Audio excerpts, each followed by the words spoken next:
শ্রেণী ষষ্ঠ, বিষয় গার্হস্থ্য বিজ্ঞান, অধ্যায় পঞ্চদশ অধ্যায় সেলাইয়ের সরঞ্জাম ও বিভিন্ন ধরনের ফোম। আজকে আমরা পঞ্চদশ অধ্যায়ে পার্ট একে দেখো বিভিন্ন সেলাই মেশিনের পরিচিতি। সেলাই মেশিন তোমরা সবাই চেনো, যেটাতে আমাদের কাপড় সেলাই করা হয়, সেটা তোমরা সবসময় দর্জি দোকানে গেলে দেখতে পাও। কিন্তু এই সেলাই মেশিন আমাদের তিন রকম সেলাই মেশিন আছে। আমরা দেখতে পাই একটা আছে হাত দিয়ে ঘোরানো, হাত মেশিন যেটাকে বলা হয়, আর একটা আছে পা দিয়ে সেলাই করে, যেটা দর্জি দোকানে তোমরা দেখতে পাও। পায়ের সাহায্যে চলে, দুই হাতে ব্যালেন্স করে পা দিয়ে প্যাডেল ঘোরানো হয়, সেটাকে পা মেশিন বলে। আরেকটা আছে বৈদ্যুতিক সেলাই মেশিন। এই তিন মেশিনের সাথে আমরা সবাই কিছু না কিছুভাবে আমরা এই কাজ করে থাকি। এই সেলাই মেশিনগুলো আমাদের বেশিরভাগই আমাদের দেশে হাতওয়ালা, যেটা হাত মেশিন, সেটাতে বাসায় সেলাই করা হয়। আর গার্মেন্টস ফ্যাক্টরিতে এবং দর্জি দোকানে পা মেশিন বেশি ব্যবহার করা হয়, এবং ইলেকট্রিক বৈদ্যুতিক মেশিন যেটা, সেটা ব্যবহার করা হয়। তা হাত মেশিনে চালানোর বৈদ্যুতিক শক্তির প্রয়োজন হয় না বলে এটা হাত দিয়েই কাপড় ধরে রাখে, এক হাত দিয়ে ধরে আরেক হাত দিয়ে হাতল ঘুরিয়ে সেলাই কাজ করা হয়। অন্যান্য মেশিনের তুলনায় এই মেশিনের দাম কম এবং যত্ন নেওয়াটাও সহজ। আর পা মেশিন হচ্ছে, এই মেশিন চালাতে বৈদ্যুতিক শক্তির প্রয়োজন হয় না, পায়ের চাপের সাহায্যে প্যাডেল নাড়াচাড়া করে এই মেশিন চালানো হয়। এই মেশিন ব্যবহার করার সময় দুই হাতের সাহায্যে কাপড় নিয়ন্ত্রণ রাখা যায়, এবং হাত মেশিনের মতো এই মেশিনের যত্ন নেওয়াও সহজ। আরেকটা আছে বৈদ্যুতিক মেশিন। এই মেশিনে বিদ্যুৎ শক্তির সাহায্যে অল্প পরিশ্রমে অনেক কাপড় সেলাই করা যায়। অন্যান্য মেশিনের তুলনায় এই মেশিনের দাম বেশি হলেও চালানোর মতো জ্ঞান থাকলে এই ধরনের মেশিনে কাজ করা খুবই সহজ এবং সময় অল্প লাগে। এই মেশিন আবার যে কোনো সময় দুর্ঘটনা ঘটতে পারে, এজন্য এটার ব্যবহার বিধি এবং যত্ন নেওয়াটাও আগে জানতে হবে। এভাবে আমরা বিভিন্ন তিনটা সেলাই মেশিনের সাহায্যে আমরা সেলাই করতে পারি। এরপর তোমাদের পার্ট 2 124 নম্বর পৃষ্ঠায় মাপ নেওয়া, কাটা ও দাগ দেওয়া সরঞ্জাম। মাপ নেওয়া সরঞ্জাম, মাপ নেওয়া মানে তুমি দোকানে যখন তোমার পোশাক তৈরি করতে হলে তোমার গায়ের একটা মাপের প্রয়োজন হয়, তখন একটা ফিতা দিয়ে দেখবে মাপ নেয়, সেটাকে বলা হয় মাপের ফিতা। এই ফিতার সাহায্যে তোমার গায়ে কিভাবে নকশা, কীরকম জামা বানাবে, সেরকম লম্বা খাটো যেভাবে বানাবে, হাতল গলা কিভাবে হবে, সেটা মাপ নেওয়া হয় মাপের ফিতা দিয়ে। এবং একটা স্কেলের মতো একটা লিখবা লম্বা একটা কাঠের টুকরা থাকে, সেটা হলো একটা স্কেল। সেই স্কেলের সাহায্যে অনেক সময় মেপে ওখানে ইঞ্চি কাটা দাগ করা থাকে, সেটা দিয়েও মাপা যায়। এরপরে আসো কাটার সরঞ্জাম। কাপড় কাটার জন্য উপযুক্ত কাঁচি প্রয়োজন হয়, যেটা সুন্দর যদি ধারালো না হয় তাহলে কাপড় কাটাও সুন্দর হয় না। সুন্দরভাবে কাটা না হয়ে গেলে পোশাকের নকশাও ঠিক মতো ফুটে ওঠে না। কাপড় কাটার জন্য মাঝারি ধরনের ধারালো কাঁচি, সুতা কাটার জন্য ছোট কাঁচি, এবং পোশাক প্রস্তুতের পর কাপড়ের প্রান্তধার কাটার জন্য পিকিং শিয়ার ব্যবহার করা হয়। এছাড়াও সেলাই খোলার জন্য বটকিন এবং বোতাম ঘর করার জন্য বিশেষ যন্ত্র ব্যবহার করা হয়। এগুলো তোমাদের বইতে সুন্দর করে দেওয়া আছে, তোমরা এই ছবিগুলো দেখলেই তোমরা বুঝতে পারবে। এরপরে তোমাদের দাগ দেওয়ার সরঞ্জাম। দাগ দেওয়া মানে হচ্ছে, আমরা যখন কোনো নকশা করি, সেই নকশাকে আগে ফুটিয়ে তোলার জন্য দাগ একটা এঁকে নিই, তারপরে আমরা সেটার মধ্যে রং করে নকশা করি। ঠিক তেমনি পোশাকেও এই যে প্রয়োজনে একটা দাগ দিতে হয়, তা না হলে চিহ্ন না থাকলে সে কীভাবে কাটবে। এই জন্য কিছু পেন্সিল, টেইলারিং চক, কার্বন পেপার ইত্যাদি ব্যবহার করা হয়। অনেক সময় রঙিন সুতাও দাগ দেওয়ার কাজে ব্যবহার করা হয়। এরপরে হলো চাপ দেওয়া বা হাতে সেলাই করার সরঞ্জাম। অনেক সময় আমাদের চাপ দেওয়া সরঞ্জাম, বিভিন্ন অংশ কাটার আগে, সেলাই করার আগে তাতে আকৃতি সঠিকভাবে প্রস্তুত করার জন্য ইস্ত্রি করা বা চাপ দেওয়া প্রয়োজন হয়। কাপড়টা যদি ইস্ত্রি করা থাকে, সমান্তরাল থাকে, তাহলে কাপড় কাটতে সুবিধা হয়। আর যদি কাপড়টা কুচকানো থাকে তাহলে ডিজাইনটা ঠিকমতো ফুটে উঠবে না, সেলাই করার সময় বড় ছোট হয়ে যাওয়ার সম্ভাবনা থাকে।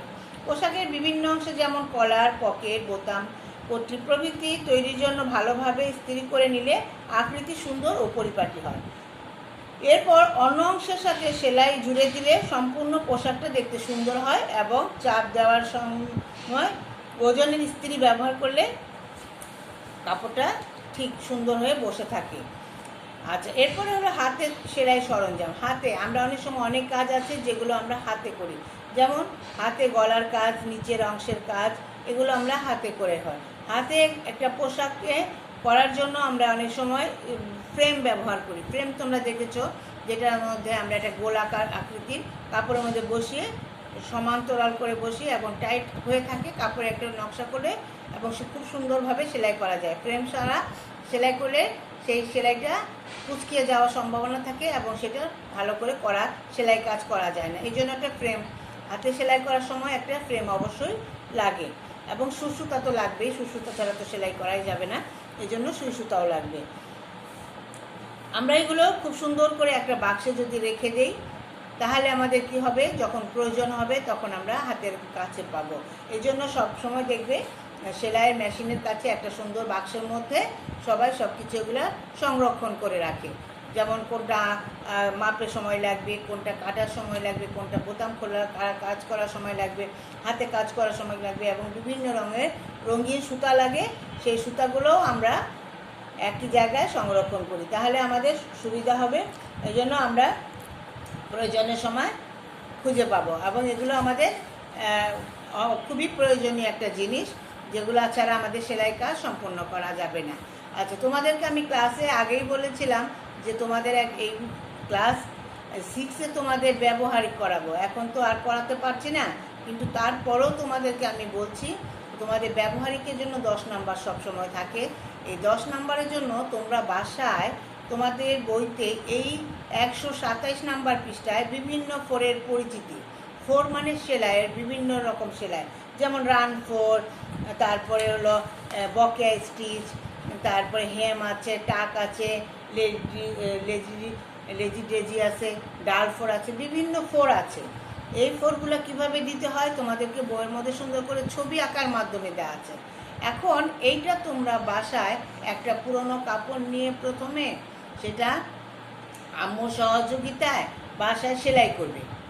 সবাই বাসায়, এই যে বন্ধ লকডাউনে আছো, বাসায় আছো, এখন এই সবাই কিছু কিছু সেলাই করবে। এমন কিছু সেলাই আছে যেগুলো নিজেকে অবশ্যই জানতে হয়। মনে করো তোমার জামার কিছু একটা অংশ ছিঁড়ে গেল, এখন এইটা নিয়ে তো তুমি দর্জি দোকানে যেতে পারো না, এমন একটা তোমার সেমিজের একটা অংশ ছিঁড়ে গেল। এরকম আমাদের ছোটোখাটো অনেক জিনিস ছিঁড়ে যায় যেটা নিয়ে আমরা দর্জি দোকানে যেতে পারি না। এই কারণে আমাদের কি করতে হয়, নিজেদেরকে ছোটোখাটো সেলাই নিজেরাই বাসায় করতে হয়। এই জন্য তোমরা সবাই এই বন্ধের মধ্যে এই ফোরগুলো ব্যবহার করে যখন তোমার সেলাই শেখা হয়ে যাবে তখন তুমি একটা রুমাল আকৃতির এরকম একটা কাপড় নেবে, রুমাল আকৃতির এরকম একটা কাপড় নেবে, নিয়ে সেই সেলাই কাপড়ের মধ্যে তুমি বিভিন্ন রঙের সুতা দিয়ে এই ফোর দিয়ে একটা ডিজাইন করবে। সেটা তোমার মনের মতো যে ডিজাইনই হোক, আমি সেটাই গ্রহণ করব, কোনো অসুবিধা নাই। আমি তোমাদেরকে বন্ধের পরে দেখা হলে সেই সেলাইটা আমি জমা নিব এবং তোমাদের সেটার উপরে নাম্বার দেব। ঠিক আছে, সবাই বুঝতে পেরেছ? তোমাদের সেই সেলাইটা দেখে আমি নাম্বার দেব। তোমাদের ইচ্ছা মতো, তোমাদের পছন্দ মতো রঙের সুতা কাপড় ব্যবহার করবে এবং বইয়ের মধ্যে যে ফোরগুলো আছে সেই ফোরগুলো ব্যবহার করেই তোমরা একটা ডিজাইন তৈরি করবে।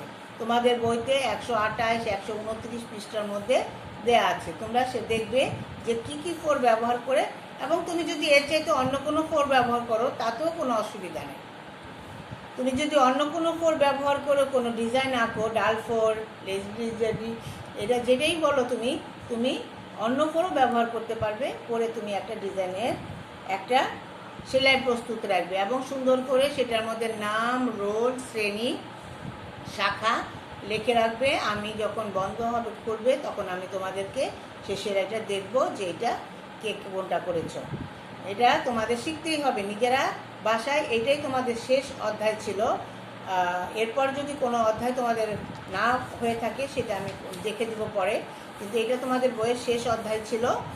এখন এই বইতে তোমাদের লাস্টে দেখো অনুশীলনীতে আছে, এখানে অনুশীলনীর মধ্যে তোমাদের 2টা সৃজনশীল প্রশ্ন আছে। 2টা সৃজনশীল প্রশ্ন আছে, তোমরা বাসায় আমি বারবার বলছি, বাসায় তোমরা প্রতিদিন হলেও একটা করে হলেও সৃজনশীল প্রশ্ন লিখবে এবং লিখে দেখবে, ঘড়ির সময় দেখে লিখবে যে কতক্ষণ সময় তুমি সেটা শেষ করতে পারো। হ্যাঁ, এখানে তোমাদের খুব সুন্দর করে দেওয়া আছে সেলাই, পোশাক সেলাইয়ের কাজ করে রুমাকে সংসার চালাতে হয়। সে একটি হাত মেশিন, কাঁচি ও গজ ফিতা দিয়ে এ কাজ করে। বুটিক শপের জন্য দোকানিরা তার তৈরি পোশাকগুলো কলার, কাফ, পকেট, বোতাম ঘর ইত্যাদি ফিনিশিং দেখে সন্তুষ্ট না হয়ে পোশাকগুলো ফেরত দেয়। এছাড়াও পাড়ার লোকেদের অর্ডার সঠিক সময় বুঝিয়ে দিতে না পেরে রুমা চিন্তিত হয়ে পড়ে। এটা হলো তোমার অনুচ্ছেদ। এখন তুমি এখানে তোমার দেখো সুন্দর করে তোমার দুইটা প্রশ্ন তো তোমার বইয়ের মধ্যে সরাসরি আছে, পিঙ্কিং শেয়ারের কাজ কি, আর একটা আছে পোশাকে দাগ দেওয়া সরঞ্জাম বলতে কী বোঝায়। এরপর তোমার সেলাই কাজের জন্য রুমার মেশিনটি নির্বাচন করা কি সঠিক হয়েছে ব্যাখ্যা করো। সে যে মেশিনে সেলাই করেছে সেই মেশিনটা কি হয়েছে, কেমন করে হবে, কারণ তার সেলাইয়ের কিনারগুলো সে ঠিক মতো কাজ করেনি। একটা সেলাই করার পরে দেখবে, তোমাদের বাসার পোশাকেও দেখবে সেলাই করার পরে কিছু সুতা উঠে যায়। এই জন্য এখানে লক মেশিন আছে, ওভারলক করে এই এই সুতাগুলোকে ভিতরে ঢুকিয়ে দিতে হয়। এটা খুব সুন্দর করে হাতে করতে হয়, অনেক সময় হাতেও অনেকে করে। এটা করার সময় খুব খেয়াল করে করতে হয় এবং এটা আস্তে আস্তে করে করতে হয়, যেটা করলে পরে পোশাকের স্থায়িত্ব বাড়ে এবং পোশাকের ওই যে সুন্দর থাকে, পোশাক যে কোনো সময় সুতা বের হয়ে যায় না। এগুলো খেয়াল করে তুমি উপযুক্ত সরঞ্জামের অভাবে রুমার লাভবান হতে পারছে না, বুঝিয়ে বলো। স্বাভাবিক, সে তো অর্ডারই কাজ করে, বুঝতেই পারছো। কারণ কাজের যদি সে ঠিক মতো কাজ সময় মতো না দেয়, সুন্দরভাবে না করে, তাহলে তো তার অর্ডার ক্যান্সেল হবেই। এই জন্য সে চিন্তিত হয়ে পড়ছে। তাকে যদি অর্ডার কাজ করতে হয় তাহলে তাকে সেলাই আরও উন্নত কাজ করতে হবে। হ্যাঁ, সেলাই কোন মেশিনে করলে ভালো হয় এবং কারিগর দিয়ে যদি করায় তাহলে তাকে শেখাতে হবে, আর নিজে যদি করে তাহলেও যত্ন সহকারে করতে হবে। এই বিষয়গুলো তো তুমি সুন্দর করে গুছিয়ে লিখবে, তাহলে তোমার এই প্রশ্নের উত্তরটা হয়ে যাবে। হ্যাঁ, সে কীভাবে লাভবান হবে তুমি এটা গুছিয়ে লিখতে পারো। তুমি আগে বুঝবা ঘটনাটা কী হলো, তারপরে তুমি লিখবে। এই করে তুমি সৃজনশীল 1, সৃজনশীল 2 এই দুটোই তোমাদের জন্য ইম্পর্টেন্ট। তোমরা বাসায় এই দুটো প্রশ্ন অনুশীলন করবে। আর যদি তোমাদের কোনো রকম সমস্যা হয় তাহলে আমি আছি, তারপরে হলো মৌসুমী ম্যাডাম আছে, নাজমুন ম্যাডাম আছে, যার সাথেই তোমরা পারো যোগাযোগ করতে। কোনো অধ্যায় যদি বাদ থাকে বা কোনো যে অধ্যায় বুঝতে অসুবিধা হয় তাহলে আমাদেরকে তোমরা ইনফর্ম করলে আমরা সেটা বুঝিয়ে দিব, আবার বুঝিয়ে দিব, কোনো সমস্যা হবে না।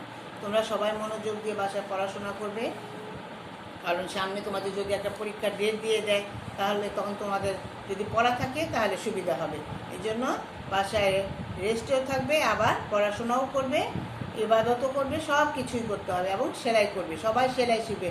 আমি যেন দেখি যে এরপরে থেকে সবাই নিজের পোশাকটা নিজে অন্তত ছিঁড়ে গেলে সেলাই করতে পারো। তারপর আস্তে আস্তে এমনভাবে শিখবে যে নিজের পোশাক নিজে তৈরি করতেও শিখবে। শিখলেই অনেক কিছুই করা যায়। এই জন্য আমি আশা করি তোমরা নিজেরা বাসায় এই বন্ধের মধ্যে সুন্দর করে ছোটোখাটো পুরোনো কাপড়ে আস্তে সেলাই শিখবে, পরে আস্তে আস্তে একটা রুমালের মতো তৈরি করে স্কুলের জন্য প্রস্তুত রাখবে। আমি স্কুল করলে তোমাদের সাথে সাক্ষাতে এটা দেখবো।